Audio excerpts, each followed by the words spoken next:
Hello, Louisa Jewell here with your weekly juice. And today I'm talking about the imposter syndrome. Now, that term was coined by two clinical psychologists, Pauline Clance and Suzanne Imes, in 1978. And they defined it as an internal experience of intellectual phoniness.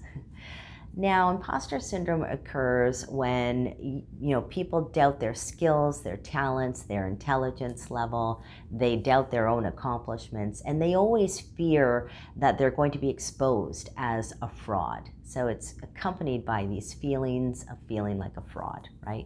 And despite all of the evidence of how competent and accomplished they are, some people still do not believe that they deserve the success or deserve to be at the level that they're at because they believe that they got there either by luck or good chance or that they deceived enough people to get them to where they are, which is why they're always feeling like a fraud. Now, some people laugh it off or wear it as a badge of honor, but imposter syndrome can be a problem. So first of all, I say, where's the joy in feeling like an imposter? Do you feel joyful when you feel like an imposter? Are you feeling good? Because we know that we do our best work when we're actually in those positive emotions, when we're feeling good about ourselves and good about life and just having that kind of positive energy within our bodies. So it doesn't help us to be more productive. And also, if you're never feeling that you measure up, you're always going to be feeling like you have to do that next thing, you have to accomplish more, you have to go and do that, and then you'll feel good about yourself. And it just can be an exhaustive treadmill that you're putting yourself on. And we know from studies that imposter syndrome can actually cause anxiety and stress and depression. Now, the reason why it's a problem as well is because imposter syndrome can perpetuate self-doubt.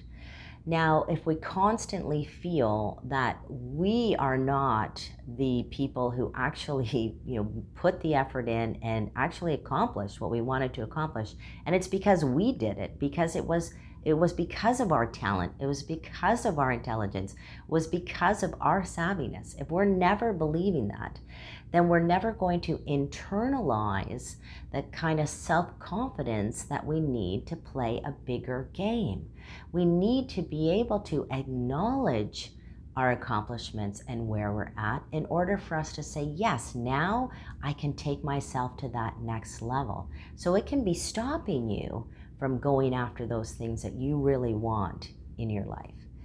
Now, there's three things that you can do to help you with imposter syndrome. Now, first of all, the first one is to acknowledge your accomplishments. Sit down and say, yes, I deserve to be where I'm at. I deserve to have the success that I'm at. And here's why, and write them out.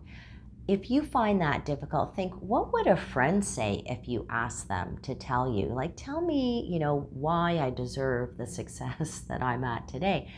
And your friends, will tell you. You might think, well, this is what I think my friends would say. And if that's still difficult, maybe reach out to a trusted friend, not everybody, but somebody you really trust, and ask them, why do you think I deserve my success? I bet you they will tell you a million things as to why you deserve success. And you will come to recognize when you write these things down that you are worthy and you are enough. Now, another thing that you can do is create your own definition of success. Oftentimes we're surrounded by people who are doing things and then we say, oh, I should be doing what they're doing. I should be at their level. I hate those shoulds. And then we take those shoulds and we use them as a standard with which we measure ourselves. They are not living your life. This is your life.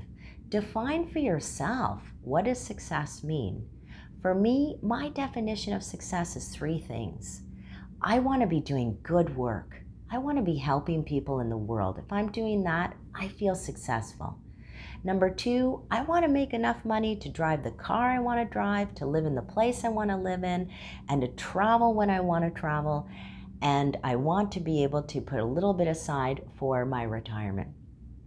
If I'm doing that, I'm feeling good. And third, I want to have great relationships with my family and friends. If I'm doing that, I feel successful. And it doesn't mean that I don't have bigger goals. I set goals every year. I have these big goals that I want to achieve, but I'm still feeling good about myself and feel successful and feel like I'm enough with my own definition of success. So define success in your own way. And the third thing is when you happen to be around these incredible people and you're feeling those feelings of imposterism, stop. Stop and be inspired by them.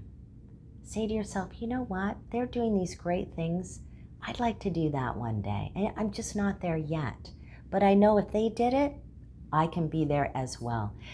You could even close your eyes and envision yourself being in the place where they're at. Let that feel good. Let that inspire you, put you in a good state of mind, and then let it go out into the world and release it and decide that you will just be the best you that you can be. And that will damn well be enough. Thanks, everyone. We'll see you next week.